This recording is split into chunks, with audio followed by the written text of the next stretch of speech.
Organiser ने जो दिया है, इसको आप किस रूप में देखते हैं? जी। अ, इसको देखने के जो है वो तरह से दो तरीके हैं। एक तो अ, अब तेरे हिम्मत को चर्चा गैर की महफिल में है। अगर ऑर्गेनाइजर ये महसूस करता है कि ब्रांड मोदी से या हिंदुत्व से काम नहीं चलेगा, तो कहीं ना कहीं कुछ जो है वो गंभीर जो है उनके भीतर प्रश्न चिन्ह उठ रहे हैं 2014 2024 के लोकसभा चुनाव के। और कर्नाटक का झटका जो कि संघ को और भारतीय जनता पार्टी को लगा है, उसका एक विश्लेषण भी है वो चुनाव।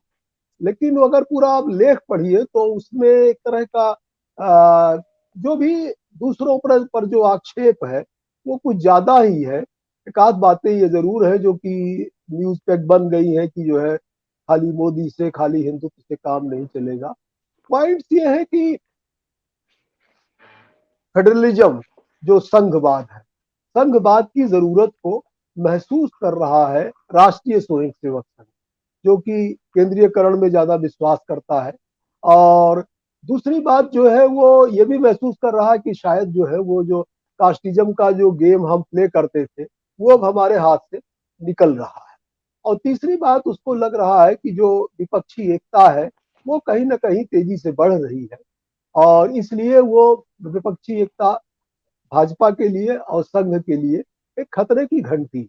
और कांग्रेस का जो आत्मविश्वास जगा है उससे भी उसको परेशानी और बेचैनी। तो कांग्रेस के आत्मविश्वास को वो गलतफहमी सिद्ध करना चाहते हैं। जाति के जो समीकरण है उसको कांग्रेस ने साध लिया, या ये कहिए कि कांग्रेस ने जाति के समीकरणों को वर्ग वर्ग में बदल दिया, जो कि भारतीय राजनीति में कई बार जब होता है कि कास्ट कॉन्सियसनेस क्लास कॉन्सियसनेस में कन्वर्ट हो जाती है, तब अक्रॉस द कास्ट किसी पार्टी को वोट मिलते हैं, जैसा कांग्रेस को हुआ। तो वर्ग चूंकि उनके विचारधारा में है नहीं, उसका जिक्र वो करते नहीं है, या तो समुदाय का जिक्र करते हैं या फिर जातियों का जिक्र करते हैं। तो वो उनके साथ दिक्कत है, उसको वो महसूस नहीं कर रहे हैं जो रियलिटी है। वो जो विश्लेषण है उस विश्लेषण में बहुत कुछ आधा अधूरापन है, बहुत कुछ लॉप साइडेडनेस है, बहुत कुछ पूर्वाग्रह ग्रस्त है। लेकिन उस विश्लेषण की खासियत यह है, प्रफुल्ल केतकर का जो लेख है उसकी खासियत यह है कि वो कहीं ना कहीं ये रियलाइजेशन है कि भारतीय जनता पार्टी 2024 में सत्ता से बाहर भी हो सकती है।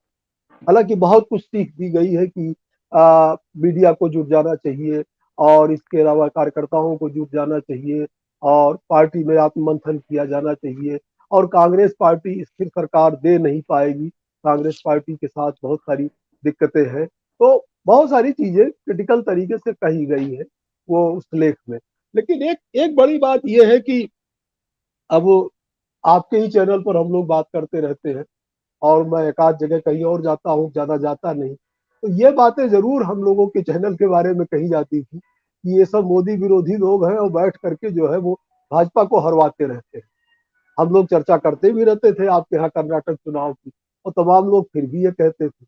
लेकिन आपका जो चैनल है उसकी बात सही निकल गई, और जो ऑर्गेनाइजर वगैरह की जो बातें हैं वो गलत निकल गई। तो इस तरह से कई बार जो है जो प्रतिपक्ष का जो विश्लेषण है, या जो अब तो मैं कहूंगा कि तटस्थ विश्लेषण है, जनता का मूड भांपने में जो भी ये सोशल मीडिया के तमाम चैनल हैं वो एक तरह से उनका जजमेंट, उनका जो है ऑब्जर्वेशन, उनका आकलन सही उतर रहा है।